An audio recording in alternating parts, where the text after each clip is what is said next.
synagogue in Pittsburgh just learned his fate.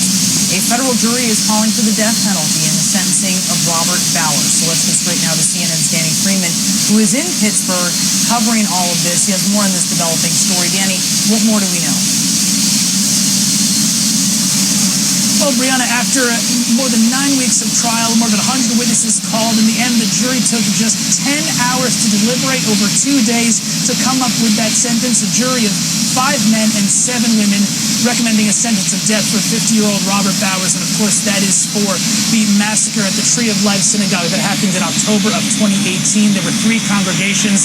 11 people were killed. Many more were injured, including officers and, of course, other congregants. But I think one of the most surprising things, or just one of the most stunning things that we saw from this courtroom today as this verdict was being read, is the jurors really dispelled completely the arguments that the defense had mounted. The jurors did not buy any alternate theories for motive. There were no delusions that the jury said were present here. 0 jurors also said that Bowers had schizophrenia, one of the larger points of the defense's case. The jurors also showed skepticism and were divided over history of attempted suicides and mental health in general.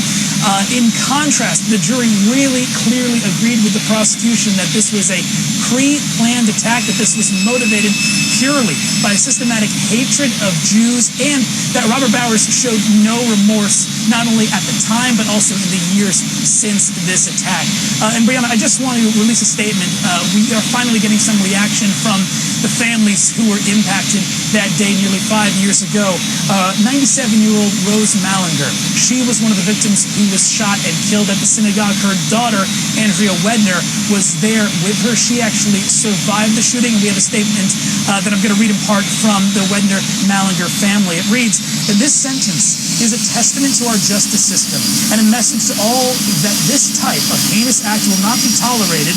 The statement continues, "Returning a sentence of death is not a decision that comes easy, but we must hold accountable those who wish to commit such terrible acts of anti-Semitism, hate, and violence." So, Brianna, here's what's going to happen next. We're going to hear from members of the family on camera at around 2:30. We're going to hear from the prosecution in just a few minutes behind me at the federal courthouse. But I asked the defense attorney if they had any comment on this defeat today. They did not comment to our cameras when we asked. Brianna? Danny Freeman, live for us from Pittsburgh. Thank you, Jim. Now to some of the other headlines we are watching this hour. A wildfire burning across Southern California and Nevada is threatening thousands of rare trees that don't grow anywhere else in the world. The York fire has already burned more than 82,000 acres, making it California